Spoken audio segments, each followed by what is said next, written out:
नमस्कार दर्शकों, आप जुड़ चुके हैं जेके फर्स्ट न्यूज़ के साथ और मैं आपका होस्ट शम्मा। जैसा कि आप सब जानते हैं कि 1 जनवरी के दिन मध्य रात्रि को मां वैष्णो देवी के भवन में भगदड़ मचने की वजह से वहां पे 12 लोगों की जो कि मृत्यु हो गई थी और जो कुछ आए थे वो काफ़ी जो लोग थे वो गंभीर रूप से घायल हो गए थे। उस वक्त क्या रहा होगा, किन कारणों से ये भगदड़ मची और जिनमें कि 12 श्रद्धालुओं ने जान गंवाई, उसी को लेकर बातचीत करने के लिए हमारे साथ एक शख्स हैं जो कि उस समय मौके पर मौजूद थे। आइए उन्हीं से जानते हैं, उन्हीं से पूछते हैं कि क्या कारण रहे उस वक्त जो इतनी भगदड़ मची और जिसमें कि 12 श्रद्धालुओं की जान चली गई। आइए सर, आपका नाम? अक्षय भारती। सर, आप उस समय मध्य रात्रि को 1 जनवरी को आप भवन में थे? हाँ, मैं उस दिन भवन में था और उस भीड़ का हिस्सा भी था। तो वहाँ पे क्या ऐसे कारण रहे क्योंकि जिसमें कि 12 श्रद्धालुओं की जान चली गई और काफ़ी जो लोग थे वो गंभीर रूप से घायल हुए? उस समय क्या वहाँ पे हालात थे और किन कारणों से ऐसा हुआ कि ताकि हमारे दर्शक भी आपको जो देख रहे हैं उनको पता लगे कि उस समय मौके पे क्या सिचुएशन थी और क्यों ऐसा हुआ?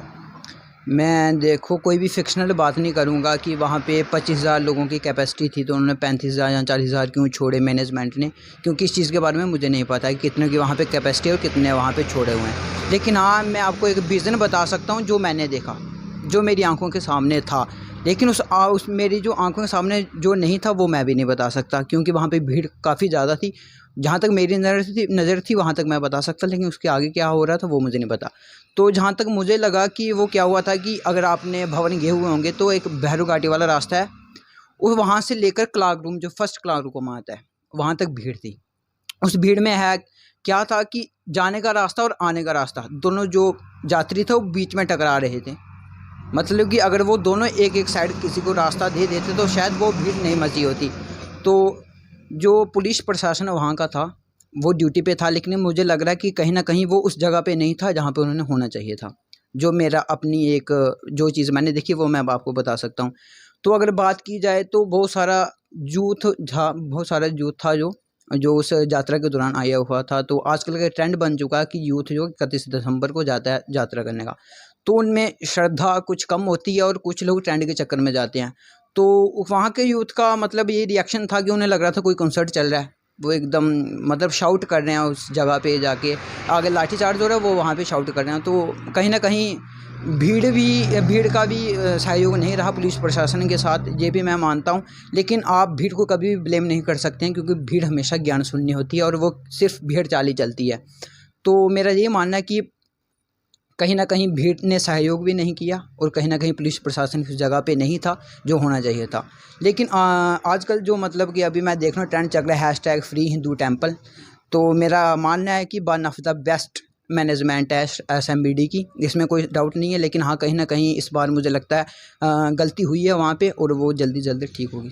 पर क्यों ऐसा आपको नहीं लगता कि जैसे कि आप देखते हैं कि नवरात्रों के समय वहाँ पे एडमिनिस्ट्रेशन की तरफ से और जो श्राइन बोर्ड है उसकी तरफ से एक प्रॉपर अरेंजमेंट किए जाते हैं, पर हर साल की तरह 31 दिसंबर के दिन भी वहाँ पे काफ़ी भारी रश रहता है। ये पहली बार नहीं है। क्या आपको नहीं लगता कहीं ना कहीं ये जो श्राइन बोर्ड की जहाँ पे नेगलेसी है जिसकी वजह से इतनी बड़ी दुर्घटना हुई जिसमें कि 12 लोगों की जान चली गई? मैंने मैंने आपको पहले भी मेंशन किया कि पुलिस प्रशासन वहाँ पे था, लेकिन शायद वहाँ पे नहीं था जहाँ पे उसे होना चाहिए था। ये चीज़ मैं एक्सेप्ट कर रहा हूँ। मैंने आपको पहले बोला कि पुलिस प्रशासन था, लेकिन जहाँ पे वहाँ होना चाहिए था वो वहाँ पे नहीं था। हाँ, मैं इससे पहले भी काफ़ी 31 दिसंबर को मैं वहाँ गया हूँ, भीड़ एक मैनेजमेंट होती थी। इस बार उसमें कुछ कमी थी कि पुलिस प्रशासन वहाँ पे नहीं था जहाँ पे उसको होना चाहिए था। अगर वो पुलिस प्रशासन वो रोड बना देता जहाँ भीड़ खुद अपनी समझ से वो रोड बना देती, लेकिन आप भीड़ को कभी भी ब्लेम नहीं कर सकते हो, क्योंकि भीड़ हमेशा ज्ञान शून्य रहती है, जिस चीज़ का मेरा मानना है। तो जैसे कि आपने कहा आप उस समय वहाँ पे थे, तो क्या वहाँ पे सच में ही 12 लोगों की और 12 लोग जो मृत घोषित किए गए वहाँ पे, और उसके बाद जो कैजुअलिटी थी आपके आइडिया से कितनी हो सकती थी? कुछ भी कहना मुश्किल होगा क्योंकि बहुत ज़्यादा भीड़ थी। लेकिन हाँ, जो मतलब कम से कम 10-12 मैंने देखे हुए हैं जो इंजर्ड थे, जहाँ उसमें से क्या उनका हॉस्पिटल जाके क्या हुआ वो चीज़ मैं नहीं बता सकता। लेकिन हाँ, जो चीज़ मैं बता सकता हूँ कि 10-12 इंजर्ड लोग मैंने वहाँ पे देखे थे और वो आगे जाके उनकी डेथ हुई जहाँ वो ठीक हो गए। इस चीज़ के बारे में मुझे नॉलेज नहीं है, क्योंकि ये चीज़ मुझे दिखाई नहीं दी। तो भीड़ का वहाँ पे ये था कि मैं उस भीड़ में था, 1 घंटे तक मैं उस भीड़ में था। तो हम 6 लोग थे वहाँ पे गए हुए, एक दूसरे का हाथ हमने पकड़ा हुआ। तो 1 घंटा तक हम उस भीड़ में रहे, हमें एक उम्मीद थी कि हम दर्शन करेंगे, लेकिन फिर हमने जब देखा वहाँ से कि मतलब एकदम यहाँ से और यहाँ से दोनों तरफ से यात्रा है, कोई भी पीछे हट नहीं रहा है। तो जब वो दोनों टकरा रहे हैं तो बीच वाले इस साइड आ रहे हैं, तो हमें एकदम झटका लगा और हम पिलर के पास पहुँच गए।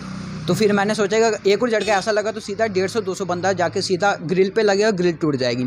तो वहाँ पे हमने ये मतलब हम छयों ने मिलके ये किया कि हमें यहाँ से पीछे मुड़ लेना चाहिए, लेकिन वहाँ पे भी कोई रास्ता नहीं था पीछे मुड़ने का। तो हमने कोशिश की जैसे एक तैसे करके हम पीछे लौटे, वहाँ से भी हमारे 2 बंदे वहीं पे रह गए, हाथ छूट गया, 4 बंदे हम निकल के आ गए वहाँ से बीच से। तो यही था जो भीड़ थी उसके कारण।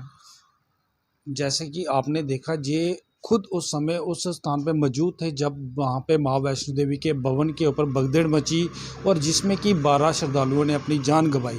पर कहीं ना कहीं अगर देखा जाए तो उनका तो साफ तौर पे कहना था कि जो पुलिसी प्रशासन था वहाँ पे, उनकी भी वहाँ पे गलती थी। पर कहीं ना कहीं एक चीज़ को श्राइन बोर्ड, जो माँ वैष्णो देवी का श्राइन बोर्ड है, उसको भी अपनी नेगलेसी माननी पड़ेगी, क्योंकि आपने देखा होगा कि हर साल 31 दिसंबर हो, अगर श्राइन बोर्ड मैनेजमेंट अगर नवरात्रों के समय इस सिक्योरिटी अरेंजमेंट जहाँ जो भी प्रशासन की तरफ से एक भीड़ को काबू करने के लिए अपना सिस्टम लगाया जाता है, बुक कर सकती है, तो फिर 31 दिसंबर के समय, जबकि कोविड, इस समय कोविड आप सब जानते हैं कोविड चल रहा है, पर कहीं ना कहीं देखा जाए तो अगर इतनी यात्रा कटरा से लेके भवन तक पहुंची तो पहुंची कैसे? कहीं ना कहीं श्राइन बोर्ड को इसकी जिम्मेवारी लेनी पड़ेगी, जिनकी गलती के कारण आज नहीं, जो 1 जनवरी को 12 लोगों की जान गई और जो लोग काफ़ी गंभीर रूप से घायल हुए।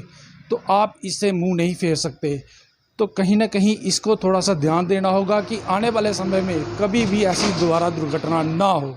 इसी के साथ आप जुड़े रहिए JK फर्स्ट न्यूज़ के साथ और मुझे दीजिए इजाज़त। धन्यवाद।